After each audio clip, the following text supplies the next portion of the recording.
welcome to another Waypoint FPL update. We are back, and hopefully we only need one take to do it this week. I'm joined again by Chris. How's it going, Chris? Yep, all good this week. All good. I say much better after the weekend, of course. So Yes. yes. If you didn't know, by the way, if you weren't there, or well, actually, I say if you weren't there, everyone was there. But we won 4-2. Yeah. In a friendly where 5-2 got Sinbin, and we ended up playing 10 men. Yeah. Which was interesting. Yeah, it had everything, didn't it? It had an extra goal as well, because it was 5-2, wasn't it? Or am I imagining that? Was it 4-2? Oh, I don't know. Who knows? We won. I'm almost certain it was 4-2. No, I but think we did you're right. win. And yeah, we managed to escape from that particular bear pit. Yeah. Yeah. So it all gets quite exciting this weekend, but we'll come to that. Oh, we will, yeah, because the Premier League has obviously ended for a bit. We've got the international break, as you say. That's timed perfectly for the start of our season. We'll come back to that in a bit, but yeah, before we look forward more, let's take a look back at week 3 of the FPL. There is no change in the top 2. In fact, Mike and Alex both scored the exact same amount, 82 points, and they both hold their own positions. It's a bit early in the year to collude, guys. Come on, get over it. But we'll look at Mike's team. 82 was a pretty respectable score on the week, specifically for Mike's team.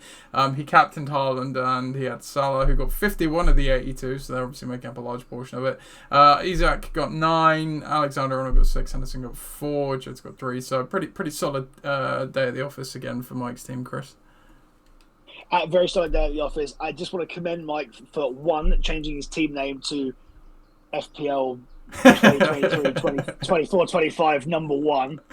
So if he doesn't win, by the way, you can all give him as much stick as you like, and also he has changed his kit to our colours. Yes. So he's Waypoint through and through. Absolutely. Good for him. However, he's obviously not Liverpool through and through, because if you were going to back your boy Salah, you would have captained him, but you didn't and went for the points instead. You greedy bastard. He would have got the exact same amount of points. Exactly that. So, it would have made no difference at all. But he would have had pride. Exactly. It would have been an absolute splitter. And of course, Salah did score against the bottom half once again, as predicted. But fair play. 34 and 17 points with all those extra points in there. Are we calling United the bottom half now? Is that what we're doing? They certainly are. They are. It's fact. Have a look at the table. But again, this was anchored by a massive 4 points from Henderson there. So we're going to go a big score from Palace helping him along. Yeah, sure. No, a good week for Mike. Well done, Henderson. Yep. So that's so Alex is obviously 82 as well, so just behind him still. The gap has shrunk though for the top 5, or between to the top 2 at least. Ethan is up to 3rd. He had a second high score on the week of 93. Palmer is up to 4th with 91, which I believe was the 3rd highest.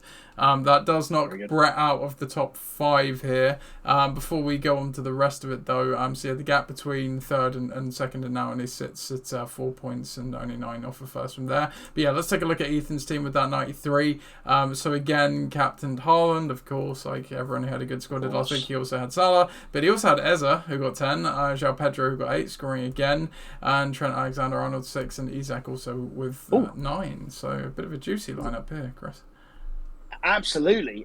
Say lots of guys on the periphery who are sort of contributed as well. So yeah, we're going to see this Haaland Salah combination through a lot of teams. But absolutely, bold up to play Eberechi Eze. Big thumbs up from me, of course. Say Palace doing it again. Into double-digit points there. João Pedro, I think it's going to be one of those value picks this year because he seems to just pop up at random times. Obviously, benefited from Declan Rice getting sent off. It did help, but it was a good finish. So yeah, I like that front 3. I think João Pedro, Haaland, and Isaac, certainly to start the season, really, really solid. And say 93 points, very good indeed. Yeah. Definitely. So the mid-table is thinning out a little bit. It was quite a long tail of teams. We're not too far off fifth place last week. It has, so it has shrunk down a little bit. So fifth is now sitting at 214 points, which is Zach, who just about clings on to the top 5. You only have to go to 11th now, really, for the kind of chasing pack, if you will. That's 14 points. Between 5th and 11th with Betts, where he currently is. We also have a new entrant to the league within that mix, Jake. He comes in at 8th place at the moment with the 208, so he's in the chasing pack there as well. See, there was a lot of chat there. Jake was saying, I'm not so good. Comfortably into the top 10. Top half. I think he's playing it cool a bit there. Yep, indeed. The reports of my death are greatly exaggerated because after being at the bottom 2 straight weeks, I have now more than doubled my score with 102, the high of the week, the only team to go over 100 here. I was one of a few people who used the wildcard to fix their broken team, and I used it well because I obviously brought Haaland in after trying to go against the grain and have a non-Haaland build, but I will happily take the points. I also had Salah, and I also on top of that had Luis Diaz, Wissa from Brentford, Robinson from Fulham, Rico Lewis from Man City, and Onana for Aston Villa. Oh, and Carson Palmer. So yeah, obviously lots of points to go around for my team this week, Chris. I think Cole Palmer's in there. Carson Palmer would be a sorry. Yeah, that would be. Did I say Carson? If you're an NFL fan, you will know. Chelsea might have signed him at this point. We can't rule it out. You absolutely can't. He's there for throw-ins. This here is definitely a first few weeks of the season upside team. I'll give you that.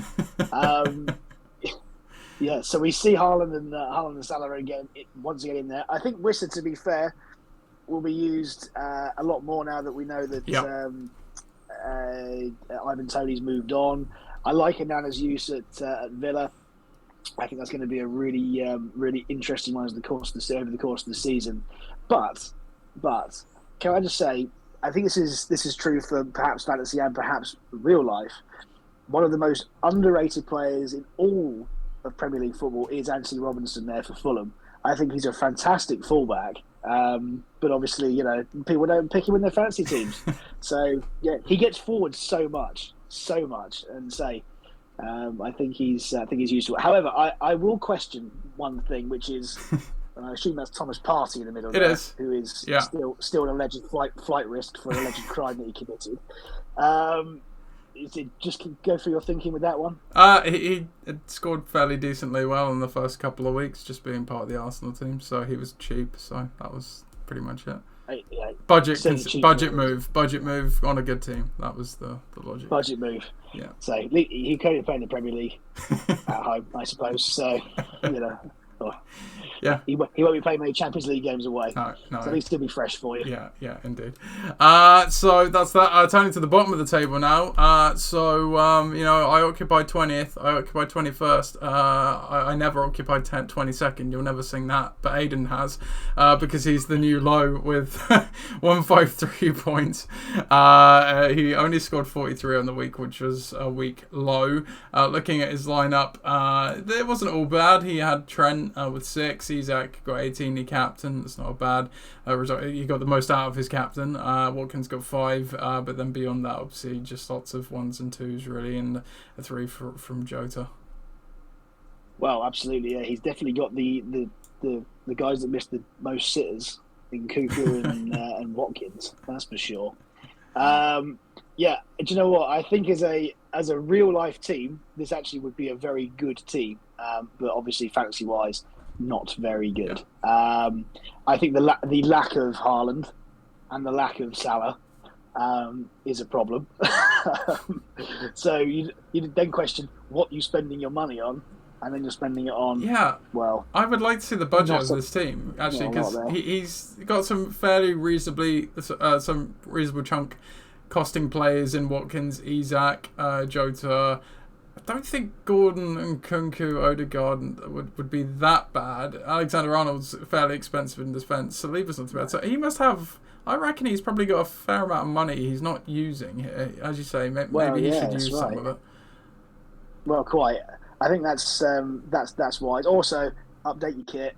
And Yeah. I just want to put out there, he might be 22nd in our league, but he is second in the Dane Scarlet fan club. And I have to say, there can't be many people in that. Well, we can have a look. Oh, he is last There's only place. two. Of course. I didn't realise you could see what leagues other people are in. That's a Yeah. whole new. And second by some way. So, yeah, there you go.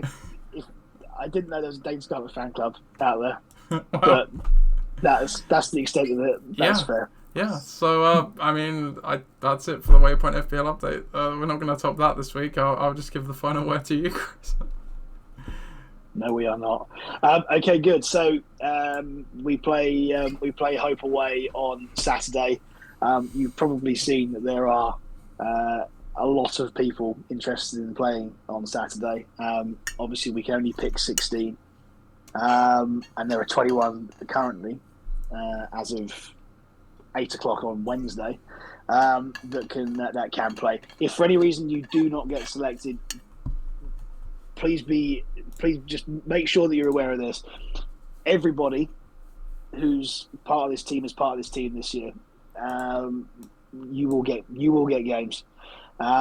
It's very difficult to obviously to pick a massive squad like done in the friendlies for the league because we can't. So that's no bearing on you, but do come along. The more people that we have on the sideline, the better it is. As I say, it's a squad game. We can't do it without you. So yeah, it's at Fryan Recreation Ground this Saturday, 10 a.m. kickoff. Pete will put in the chat this week at some point what the meet time is. The guys, I'm told, will put the finalist up. That is absolutely not to do anybody over. We're not out there to be draconian. It's just a bit of a fun way of reinforcing some good stuff we want to do this year. So see that very shortly. Otherwise, the squad will come out possibly Friday, I think, this week. But anyway, it will certainly be Friday sometime. Training is tomorrow. That's if you're watching it on Wednesday, just to be sure. It's on Thursday at 9 p.m. at Camden on the 4G. If you haven't put any response to that on the chat just yet, then please do in the poll. Otherwise, have a good rest of your week. We'll see you Thursday at 9 o'clock. Whenever you're watching that, that could be tomorrow. That could be sometime in the past, potentially, if you're watching it on Friday. And if we don't catch you on Thursday, we'll catch you on Saturday. So have a good rest of your week, and we'll be back with another one of these at some point next week.